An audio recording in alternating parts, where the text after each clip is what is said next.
మీరు అక్కడ డైరెక్టర్ తర్వాత నెక్స్ట్ ఎక్కడికి వచ్చారు? అదే ఇప్పుడు ఇందాక మనం ప్లేస్మెంట్ లెక్ట్ స్కిల్ డెవలప్మెంట్ గురించి అయింది కదా, అది అక్కడి నుంచి ఇక్కడికి వచ్చి మళ్ళీ ఇక్కడ ఒక NIRDలో ఒక పోస్ట్ గ్రాడ్యుయేట్ ప్రోగ్రామ్ ఒకటి లాంచ్ చేసింది. It's become a successful program. అక్కడి నుంచి I went back to the state అండి. స్టేట్కి వెళ్ళినప్పుడు అది ప్రిన్సిపల్ సెక్రటరీ, మళ్ళీ అగైన్ రూరల్ డెవలప్మెంట్, తర్వాత ఫిషరీస్. తర్వాత fisheries is where I focused this time in this tenure. మన మేఘాలయ స్టేట్ అక్వాకల్చర్ మిషన్ అని చెప్పి ఒక మిషన్ లాంచ్ చేసాం. ఆ మిషన్ టార్గెట్ ఏంటంటే ఒక 25,000 మంది ఫార్మర్స్ని ఈ ఫిషరీస్ సెక్టర్లోకి డ్రా చేయడం అనమాట. ఇప్పుడు మన దగ్గర ఏంటంటే మనది చాలా కాస్ట్ బేస్డ్ సొసైటీ ఇక్కడ. అందుకే ఫిషర్మెన్ అని ఒక కమ్యూనిటీ ఉంటారు. బట్ నార్త్ ఈస్ట్లో అది ఈగాలిటేరియన్ సొసైటీస్. అక్కడ ఫిషర్మెన్ అని కమ్యూనిటీ ఉండరు. Anybody can become a fishermen. And మన దగ్గర జాలర్లు అలాగ ఉంటారు కదా, రకరకాలుగా ఉంటారు. చాలా చాలా కమ్యూనిటీస్ ఉన్నాయి. సముద్రంలోకి వెళ్ళే వాళ్ళనేమో జాలర్లు అంటారు, తర్వాత అగ్నికుల క్షత్రియులు అంటారు, రకరకాల పేర్లతో ఉన్నారు. ఎందుకంటే ఇవన్నీ నాకు ఎట్లా తెలిసినాయి అంటే నేను ఫిషరీస్ డెవలప్మెంట్ బోర్డుకి వచ్చినప్పుడు వాళ్ళ సోషల్ స్టేటస్ని చదివినప్పుడు నాకు అర్థమైంది. అక్కడ అలా ఉండదు. అక్కడ అసలు ఫిషర్మెన్ కమ్యూనిటీ అనేది తక్కువ, especially in the tribal states.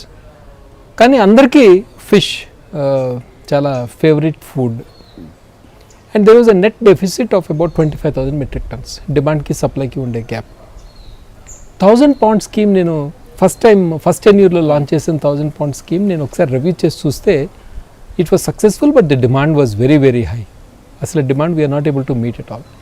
ఇలా అయితే కుదరదు, let's go for a massive investment అని చెప్పేసి then I prepared major document that's called Meghalaya state aquaculture mission. ఇదంతా ఏంటంటే ఎవల్యూషన్ అండి. మొదట్లో మనకి కొంతే అర్థమవుతుంది ఆ పోస్ట్లో, తర్వాత దేశం చూసిన తర్వాత మళ్ళీ వెనక్కి వచ్చినప్పటికి ఇంకొంచెం అర్థమవుతుంది. దాంతో ఏంటంటే చాలా ఎక్స్పాన్షన్ చేసి target to cover 25,000 people, tribal people, to bring them into fisheries sector అన్నమాట. ఫిషరీస్లోకి తీసుకురాదు. అప్పుడు దానివల్ల ఏమవుతుందంటే డెరివేటివ్ ఏంటంటే ఈల్డ్స్ పెరుగుతాయి. మన అక్కడ dependence on red meat is very high. Red meat అంటే మన బీఫ్. ఆ రెడ్ మీట్ని కొంత అది హెల్త్ కూడా అంత మంచిది కాదు, అది కొంచెం తగ్గించి soft meet, better meet, white meet it's available. Health రేషియోలో కూడా ఫిష్ అనేది మంచిది కదా, చాలా మంచిది, because of omega-3, omega-6 fatty acids వీటి కోసం అని చెప్పేసి. So then we launch that scheme. అది 2012లో లాంచ్ చేశాం. లాస్ట్ 8 years నుంచి it has been under implementation.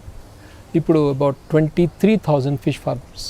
అంటే ఆంధ్రప్రదేశ్ నుంచి చేపలు రాకుండా అడ్డుకోవడం కాకుండా వాళ్ళని మీరు చేపల అంటే ఇప్పుడు ఈ క్రమంలో మీకు ఇక్కడ నుంచి ఒత్తిళ్లు రాగానే బెదిరింపులు కానీ రాలేదు? బెదిరింపులు అసలు ఎప్పుడు రాలేదు. కానీ ఒక farmers association, fish farmers association వాళ్ళు అక్కడికి వచ్చారు. వచ్చి ఏంటి సార్ ఇది, మీరు కూడా తెలుగు వాళ్ళు అయ్యుండి ఇలా చేస్తే మా ప్రొడక్షన్ ఏమీ కాను అని. ఫెయిర్ పాయింట్ అది. అందులో ఏంటంటే నేనే ఉన్నానంటే ఇది హై టెక్నాలజీ ఇనిషియేటివ్ కాదు. మాకు అన్ఎంప్లాయ్మెంట్ ఉంది, ల్యాండ్ ఉంది, వాటర్ ఉంది. ఇన్ని ఉండగా 2,500 కిలోమీటర్ల దూరం నుంచి ఫిష్ ఇక్కడికి రావడంలో ఔచిత్యం లేదు. ఇప్పుడు రాష్ట్రం ఇంపార్టెంట్, కానీ దేశం కూడా ఇంపార్టెంట్. ఇప్పుడు నేను ఆల్ ఇండియా సర్వీసెస్ ఆఫీసర్ని. నేను కేవలం ఇక్కడ దాకా వచ్చి కూడా ఇంకా కూడా నేను కేవలం ఆంధ్రప్రదేశ్, కేవలం తెలంగాణ అంటే అది ధర్మం కాదు, పద్ధతి కాదు. చాలా కాస్ట్లీ అండి. ఇప్పుడు అది నేషనల్ కాస్ట్. అది ఇప్పుడు అంత కాస్ట్ మీరు పే చేయాల్సిన అవసరం ఏంటి? దేశం భరిస్తుంది కదా ఆ కాస్ట్. ఫ్రెష్ దొరుకుతుంది, అప్పటికప్పుడు దొరుకుతుంది. ఇప్పుడు ఫ్రెష్ ఇప్పుడు అక్కడ ఏంటంటే కొంచెం పేరు కూడా పోయిందండి. అక్కడ ఏంటంటే ఏతో ఆంధ్రాకా ఫిష్ అనేవాళ్ళు. అంటే ఆంధ్రాకా ఫిష్ అంటే ఏంటి? చీప్ ఫిష్, లో క్వాలిటీ ఫిష్, లో ఎండ్ పీపుల్ మాత్రమే తింటారు దీన్ని, హై ఎండ్ పీపుల్ తినరు అన్నటువంటి చెడ్డ పేరు కూడా వచ్చింది. నేనంటే ఎందుకు అలాంటి పేర్లు? మళ్ళీ ఇంకొకటి ఏంటంటే మధ్యలో ఫార్మలిన్ పెడతారు వీళ్ళు. ఫార్మలిన్ వల్ల ప్రిజర్వ్ అవుతుంది, లేకపోతే ఏంటి 15 రోజులు ఫిష్ ఎట్లా ఉంటుంది? ఇవన్నీ ప్రశ్నలు చాలా స్టార్ట్ అవుతాయి. తర్వాత ఏంటి, ఒక చిన్న బంద్ వచ్చింది అనుకోండి, వచ్చే ఫిష్ రాదు. ఎక్కడ వెస్ట్ బెంగాల్లోనే ఎక్కడో ఇరుక్కుపోతుంది. దానివల్ల మీకు టెన్షనే, దీనివల్ల ఎవరికీ లాభం లేదు. నెట్ వచ్చేటప్పటికి నేను వీళ్ళకి సజెషన్ ఏం చెప్పానంటే, నేను ఫిషరీ డెవలప్మెంట్ బోర్డుకి వచ్చినప్పుడు వాళ్ళకి పిలిపించి మళ్ళీ నేను వాళ్ళతో మళ్ళీ మాట్లాడి, మీరు ప్రాసెసింగ్లోకి అడుగు పెట్టండి. మీరు ప్రాసెసింగ్లోకి అడుగు పెడితే ఏమవుతుందంటే మీ దగ్గర ఉండే ఎక్సెస్ క్వాంటిటీని మీరే దాన్ని కన్వర్ట్ చేసుకుని వాల్యూ యాడెడ్ ప్రోడక్ట్ కింద తీసుకురండి. అది కొంతవరకు కొంతమంది విన్నారు, but that stage has still not come, ఇంకా రాలేదు, ఆ స్టేజ్ రాలేదు. కానీ అక్కడ మాత్రం ప్రొడక్షన్ మ్యానిఫోల్డ్గా పెరిగిపోయింది. ఇప్పటికీ కూడా వస్తున్నాయి, అసలు రావట్లేదు. నేను సప్లై డిమాండ్ ఈక్వల్ ఉందండి, చాలా వరకు మ్యాచ్ అయింది. కాకపోతే ఏంటంటే లైఫ్ స్టైల్ చాయిసెస్ కదా. ఇదివరకు ఫిష్ తినని వాడు ఇప్పుడు ఫిష్ తినడం మొదలు పెట్టాడు, ఫ్రెష్ ఫిష్. నేను మీకు కొన్ని ఫోటోగ్రాఫ్స్ పంపిస్తాను, మీరు చూడండి. అందులో ఏంటంటే ఇప్పుడు they are available and they are being sold. To that extent the red meat consumption has come down. కాబట్టి ప్రజల ఆరోగ్యాలు కొంచెం బెటర్ అవుతాయి. ప్లస్ ఏంటంటే ఎకానమీ అండి, ఇప్పుడు ఎవ్రీ ఇయర్ మన వాళ్ళు ఒక 300-400 కోట్ల మేరకి అక్కడ మా స్టేట్ వాళ్ళు 300-400 కోట్ల మేరకి ఫిష్ ఇంపోర్ట్ చేసుకునేవాళ్ళు. ఇప్పుడు ఆ 300 కోట్లు ఫిష్ ఇంపోర్ట్ చేసుకోవడానికని బయటకు వెళ్లకుండా ఎకానమీలోనే సర్క్యులేట్ అవుతుంది. అప్పుడేమవుతుంది, ఓవరాల్ వెల్ఫేర్ పెరుగుతుంది, సో గవర్నమెంట్ కూడా ట్యాక్సెస్ పెరుగుతాయి. సో ఇవన్నీ అంటే క్యాస్కేడింగ్ ఎఫెక్ట్ అంట, ఒకదాని నుంచి ఒకటి చైన్ లాగా అది బెనిఫిట్ అవుతుంది. సో ఇది మేము సక్సెస్ఫుల్ మోడల్ అండి అది. ఈ మోడల్ని ఇప్పుడు మిగిలిన నార్త్ ఈస్టర్న్ స్టేట్స్ కూడా ఇప్పుడు అడాప్ట్ చేస్తారు. Arunachal has taken the other day, ఆ మొత్తం డాక్యుమెంట్ తీసుకెళ్ళారు. Nagaland has started.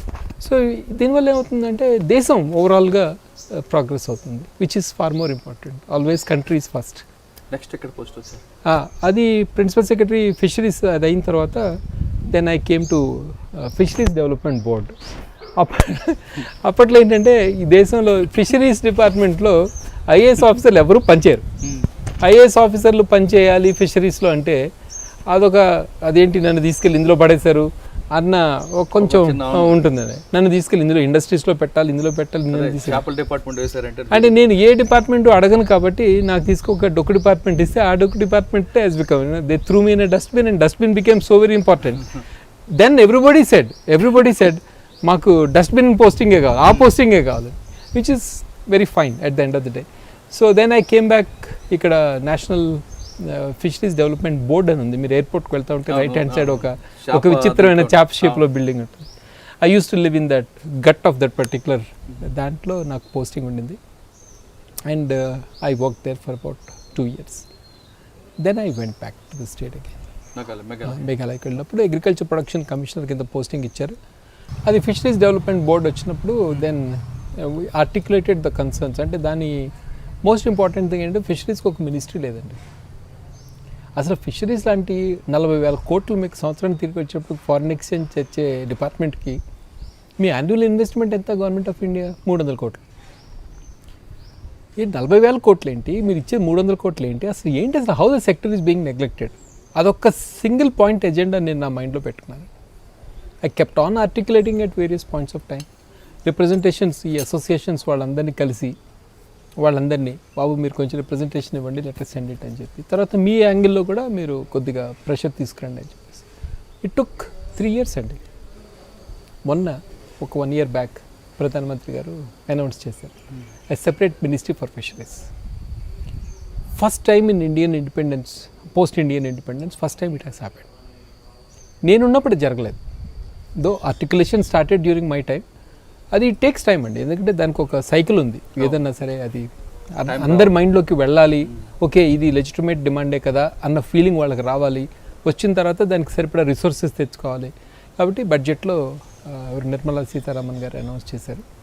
సో నా fishermen are very happy about that. ఎందుకంటే ఫస్ట్ టైం వాళ్ళకి మాకంటూ ఒక ఐడెంటిటీ ఉంది, మాకంటూ ఒక మినిస్ట్రీ ఉంది అన్న ఫీలింగ్ వచ్చింది వాళ్ళకి.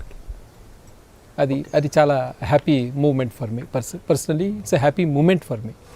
అక్కడి నుంచి then I went back to the state. And స్టేట్లో నేను అగ్రికల్చర్ ప్రొడక్షన్ కమిషన్, మళ్ళీ నాకు అగ్రికల్చర్ ప్రొడక్షన్ కమిషనర్ కింద అపాయింట్ చేశాను. So that connects all the departments. ఇంతవరకు నేను టచ్ చేయని డిపార్ట్మెంట్స్ కూడా ఇప్పుడు దీని ఫోల్డ్కి వచ్చేసినాయి. లైక్ యానిమల్ హస్బెండరీ, డైరీయింగ్, ఇవి అంతకుముందు ఉండేవి కావు. ఇప్పుడు అగ్రికల్చర్ ప్రొడక్షన్ అంటే అగ్రికల్చర్ మొత్తాన్ని ఒక సెక్టర్ కింద చూసి, instead of seeing agriculture as a core sector, మిగిలిన బై ద వే అన్నట్టు కాకుండా అగ్రికల్చర్ అండ్ అలైడ్ సెక్టర్స్ వీటిని కూడా తీసుకొచ్చారు. సో అక్కడ ఏంటంటే మాకు ప్రాబ్లం ఏంటంటే cow is never a milch animal అండి. Cows are meant to be eaten. అక్కడ they are not meant to be. అక్కడ కౌస్ కూడా చాలా చిన్నగా, చాలా లో ఎండ్ కైండ్ ఆఫ్ కౌస్. అవి వాటికి దాన్ని ఏమంటారంటే జేబు అంటారు, జేబు క్యాటిల్ అంటారు. దేశవాళీ అంటాం కదా మనం, అవును. అట్లాగా అనమాట. వాటి వాటికి దేశవాళీ, జెర్సీ అని 3 రకాలు. 3-4. ఈ దేశవాళీ ఏంటంటే ఈల్డ్ height ఎక్కువేవో, తక్కువ ఉంటుంది. హైట్ తక్కువ ఉంటాయి, ఈల్డ్ ఎక్కువేవో ఓ మాదిరిగా ఉంటాయి. అంటే కొన్ని ఉన్నాయి మళ్ళీ ఒంగోలు వెరైటీ ఇవన్నీ చాలా హై క్వాలిటీ. కానీ ఇందులో కూడా చాలా జనరల్గా ఉండేవి అంటే క్రాస్ బ్రెడ్ అనమాట. వాటికి అసలు దాని పేరెంటేజ్ కూడా మనం చెప్పలేము, అసలు ఇది ఏ బ్రీడ్ అని చెప్పాలని కూడా చాలా కష్టం. చాలా రేషియల్లీ మిక్స్చర్ చాలా ఎక్కువైపోయింది. అక్కడ we launched milk mission, Meghalaya milk mission అని ఒకటి లాంచ్ చేసాం. So that turned out to be ఇంకా టర్న్డ్ అవుట్ టు బి అని అనలేను, ఇప్పుడు నెమ్మదిగా అది బాగా డీపెన్ అవుతుంది. Idea is to bring in high yielding cattle from other places. అలా తీసుకొచ్చి so we have started introducing these cattle and that is going to make a difference. ఎందుకంటే per capita availability of milk చాలా తక్కువ. ఇప్పుడు దేశంలో it is more than 315 grams per head per day. మనకి minimum 300 grams ఉంది availability. And ICMR అని ఒకటి ఉంది, Indian council of medical research అని. వాళ్ళు దే వర్క్డ్ అవుట్ అంటే పర్ క్యాపిటల్ మినిమం ఇంత తీసుకోవాలి అని. దానికంటే 1/3 ఉంది మా స్టేట్లో.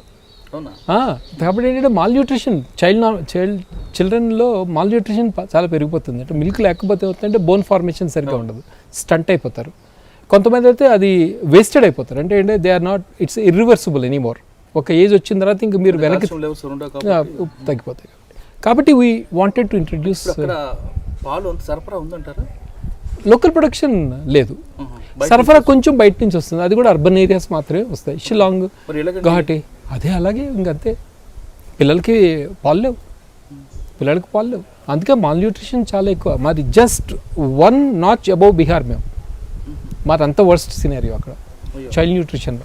Child malnourishment is a very very serious issue in the state of Meghalaya, especially because of protein deficiency and calcium deficiency, phosphorus deficiency. ఇవన్నిటికీ కూడా మీకు సొల్యూషన్ ఉంది అక్కడ చేతిలో. కానీ ఆ సొల్యూషన్ని ఎక్స్ప్లాయిట్ చేయలేదు. ఎందుకు? Traditionally they have never seen cow as a milk animal. They have always seen this for food. అందుకేమవుతుంది, మీ క్యాటిల్ వెల్త్ అంతా తగ్గిపోతుంది స్లోగా. కానీ మీకు కొత్తగా క్యాటిల్ రావట్లేదు. దాంతో ఏమవుతుంది, అదొక సైకిల్, ఒక నెగిటివ్ సైకిల్ లాగా ఫామ్ అయ్యి దాన్ని రివర్స్ చేయడానికి అని చెప్పి స్టార్టెడ్ లాస్ట్ ఇయర్. అది నేను చేసిన ఒక important event and it is being recognised. Like that. So then suddenly I decided ఒక రోజు చాలు, enough is enough, so let me move on అని నేను. సాధారణంగా ఒక ఐఏఎస్ ఆఫీసర్ చీఫ్ సెక్రటరీ అవ్వాలని, ఒక ఐపీఎస్ ఆఫీసర్ డీజీపీ అవ్వాలని కోరుకుంటారు. మీకు చీఫ్ సెక్రటరీ అవ్వడానికి ఇంకా ఏజ్ ఉంది. మీ కింద చీఫ్ సెక్రటరీ అయితే మీది దాదాపు ఒక 30 నుంచి 35 డిపార్ట్మెంట్ల మీద మీకు గ్రిప్ ఉంటుంది, అందరు ఆఫీసర్స్ మీద. మంచి పొజిషన్. ఆ పొజిషన్ కాకుండా మీరు అడిషనల్ చీఫ్ సెక్రటరీ కానీ రిటైర్ వైఆర్ఎస్ తీసుకునే అవసరం ఉంది. అంటే అక్కడ పొలిటికల్ ప్రెజర్ వచ్చిందా, లేదా మీ పర్సనల్ ఇంటెన్షన్ అగ్రికల్చర్ మీద చేయాలనుకునే ఇంట్లో వచ్చారు? It's a combination of both అండి. అంటే పర్సనల్ రీజన్ రాదు అని అబ్బాయి లేదు. I would have begin the batch topper also. అది ఇష్యూ కాదు. నేను అనుకున్నది ఏంటంటే అగ్రికల్చర్ ప్రొడక్షన్ కమిషనర్గా I was able to do a lot of things on my own. Chief Secretary becomes a coordinating position instead of a development position. By my nature, I am a development professional rather than a mere administrator who is doing just the coordination function. Adokati personalga. Rendodu entante my own personal reasons also became very important for me. Eventante I don't have a mother, so my father is all alone. And there's nobody to take care of him, and he's getting old. And I felt that it will be necessary for me to be around him at this stage of his life. ఇంకా అక్కడే ఉండి ఇంకా చేసిందే చేస్తూ ఉండడం కంటే let me try out something different అని కూడా మనసులో ఫీలింగ్, చూద్దామని చెప్పి. అయితే అది అలా వర్కౌట్ అవ్వలేదండి. ఆఖరికి వాళ్ళు వీఆర్ఎస్కి ఒక ఫస్ట్ టైం రిజెక్ట్ చేశారు, సెకండ్ టైం ఏదో మూడ్లో ఆయన సైన్ చేసేసారు చీఫ్ మినిస్టర్ గారు. అయిపోతే ఇక నేను అన్ని పెట్టబెడ సర్దేసుకుని వెళ్ళిపోదామన్న ప్లాన్లో నేనున్నాను. సడన్గా ఆయన కాల్ చేసి నో ఇదేంటిది, how can you go away, come back, I have to talk to you. నేను దిస్ ఐఎమ్ రివర్సింగ్ అని అంటే నేను అలాంటివి చేయకండి సార్, మీరు ఒప్పుకున్నారు, ఫైనల్గా డెసిషన్ అయిపోయింది, I have already made my plans అంటే అలా కాదు, కమ్ విల్ టాక్. ఆయన కూర్చోబెట్టి ఆయన ఏమడిగారంటే ఇది tell me, I don't want to let you go at this time because నాకు ఇది సెకండ్ ఇయర్ ఆఫ్ గవర్నమెంట్, ఇప్పుడు నేను చేయగలిగితే ఒక 2-3 years లోపల నాకు డిఫరెన్స్ వస్తుంది, so politically it is important for me, so I don't want you to go. సరే ఇదైతే ఒప్పుకున్నాను, కానీ ఇంకొకటి ఏదన్నా ఆల్టర్నేటివ్ ఏదన్నా letters work out, I want you to be around అంటే నాకు మనసులో ఒక మాట ఉంది సార్, ఇది farmers most neglected sector in the economy everywhere in the country, కాబట్టి ఫార్మర్స్ కోసం మీరు ఏదైనా ఒక డెడికేటెడ్ కమిషన్ లాంటిది ఏదైనా ఎస్టాబ్లిష్ చేస్తే then farmer concerns can be articulated with far more strength అని చెప్పాను. ఓకే డన్, అయితే విల్ ఇష్యూ ద ఆర్డర్. నేను అడ్మినిస్ట్రేటివ్ ఆర్డరు క్యాబినెట్ డెసిషన్స్ కాదు, అసెంబ్లీ ఒప్పుకోవాలి దీనికి, so we have to go to assembly and then make it a law అంటే okay that also I will get it done అని చెప్పేసి within 14-15 days లోపల he came up with a law saying that will establish a farmers commission and that will be law so that no government can change it subsequently. Assembly resolution, assembly pass చేసిన bill, it's an act. So అందులో there shall be a chairman for this farmers commission, a single man commission కింద ఆయన నాకు మళ్ళీ appointment ఇచ్చారు. అప్పటికి నేను close చేసేసుకున్నాను, I was getting ready to come back. చూద్దాంలేండి వచ్చిన తర్వాత then he give me some flexibility. ఆయన ఏమన్నారంటే you don't have to be here, ఇది డే టు డే ఆఫీస్ కాదు, ఇది it's all about mobilising farmers, strengthening their interest. అంటే ఇప్పుడు ఎట్లా ఉందంటే demand side and supply side చూస్తే ఇప్పుడు demand side is far more dominant than the supply side. Supply side అసలు రైతు అంటే ఎందుకు పనికిరానివాడి కిందనే ట్రీట్ చేస్తారు, అది కూడా ట్రీట్ చేసే వాళ్ళు ఎవరు, వెండర్స్, మధ్యవర్తులు, దళారీలు, అందరికీ రైతులోకివే, అందరూ రైతు దగ్గర కొట్టేద్దాం అనేవాళ్ళే. రైతుకి నేను చెప్తాను, మీకు చిన్న ఎగ్జాంపుల్ చెప్తాను. ఇక్కడ ఫర్ ఎగ్జాంపుల్ షామీర్పేటలో నేను చిన్న స్టడీ చేశాను. They produce tomatoes. Can you guess రైతుకి ఇన్ ద మంత్ ఆఫ్ మొన్న ఏప్రిల్ మేలో పర్ కిలో రైతుకి టొమాటోస్ ఎంత వస్తుందో తెలుసా చేతికి? 5 రూపాయలు. బయట 25 రూపాయలు ఉంది కదండి. అంటే ఈ 20 రూపాయలు ఎవరు పోనీ కన్జ్యూమర్ హ్యాపీయా? కాదు. రైతు హ్యాపీనా? కాదు. మధ్యలో ఎవరు తీసుకెళ్ళిపోయారు? బ్రోకర్లు. కరెక్ట్. అంటే ఈయన 3 నెలలు కష్టపడి రైతు ఎండకి వానకి తడిచి ఎండకి ఎండి ఆయన ప్రొడ్యూస్ చేసి తీసుకొచ్చిన దాన్ని రోజుల్లో, ఒకే ఒక్క రోజులో మీరు మార్నింగ్ ఇస్తారు, సాయంత్రానికి నా డిస్ట్రిబ్యూషన్ సిస్టమ్ రెడీ అయిపోతుంది, ఆ కలెక్షన్ అంతా ప్రతి మాల్కి వెళ్ళిపోతుంది, మాల్లో మీరు వెళ్ళి 25 రూపాయలు కొంటారు. అంటే నాది 1 day ఇన్వెస్ట్మెంట్, నాకు 400% రిటర్న్ అందులో. ఇక్కడ 3 నెలల ఇన్వెస్ట్మెంట్, నాకు హార్డ్లీ 5 రూపీస్. నాకు ఖర్చులు కూడా మీట్ అవ్వవు. రైతులు సూసైడ్ చేసుకోక ఏం చేస్తారు? ఇది పరిస్థితి. ఇటువంటిది ఈ మాట చెప్పేవాళ్ళు ఎవరు? రైతులు చెప్పలేరు. ఎందుకంటే మీరు రైతే, నేను రైతే, అందరూ ఎక్కడెక్కడ ఉన్నాం, ఎవరికి అసలు ఆర్టికులేషన్ లేదు, కన్సాలిడేషన్ లేదు, మాట్లాడే నాదుడు లేడు, వాళ్ళ గురించి మాట్లాడే వాళ్ళ ఇంట్రెస్ట్ ఆర్టికులేట్ చేసేవాళ్ళు ఎవరు లేరు. నేను అన్నాను ఈ సప్లై సైడ్ని కూడా మనం కొంచెం స్ట్రెంథెన్ చేద్దాం, వాళ్ళని మొబిలైజ్ చేద్దాం అని అంటే ఆయన అన్నారు ఏంటి మేము రెవల్యూషన్ తీసుకొస్తావా అని.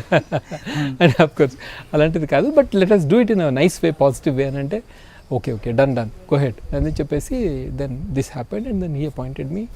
అది but he give me a space. ఏంటంటే నీకు ఫాదర్ ఇష్యూ కాబట్టి నెలకు ఒక 10 రోజులు అక్కడ ఉన్నా పర్వాలేదు, but 20 days you be here and then start working for us అని చెప్పారు. సో ఇప్పుడు అది ఎస్టాబ్లిష్ చేస్తాం. ఇప్పుడు ఆ లాని కొన్ని స్టేట్స్ తీసుకున్నాయి. Some people from Tamil Nadu they asked for that law. మీరేదో చేశారట కదా మాకు కావాలని. అంటే ఇప్పుడు నా slowly it can become a model for the whole nation that there may be 3 years down the line, 5 years down the line, there may be a national farmers commission. ఉంది మనకి నేషనల్ ఫార్మర్స్ కమిషన్ ఉంది, but that is handling it at a slightly different level. Now this has to handle it as a law, cabinet resolution కాదు, as a law it has to become, so that his interests are, farmers interests are well protected. This is what is my belief. I want to work on that. Hello, this is Renu Desai. Please subscribe to iDream. Subscribe iDream. Please subscribe iDream. Please subscribe to iDream. For more videos, subscribe iDream. Hi, this is Revati Chaudhary. For more videos, Please subscribe iDream. For more videos, please subscribe iDream. మీరందరూ కూడా I dream ఛానల్ని subscribe చేయాలని కోరుకుంటున్నాను. I'm Sucharita, Home Minister of Andhra Pradesh. For more videos, subscribe iDreams.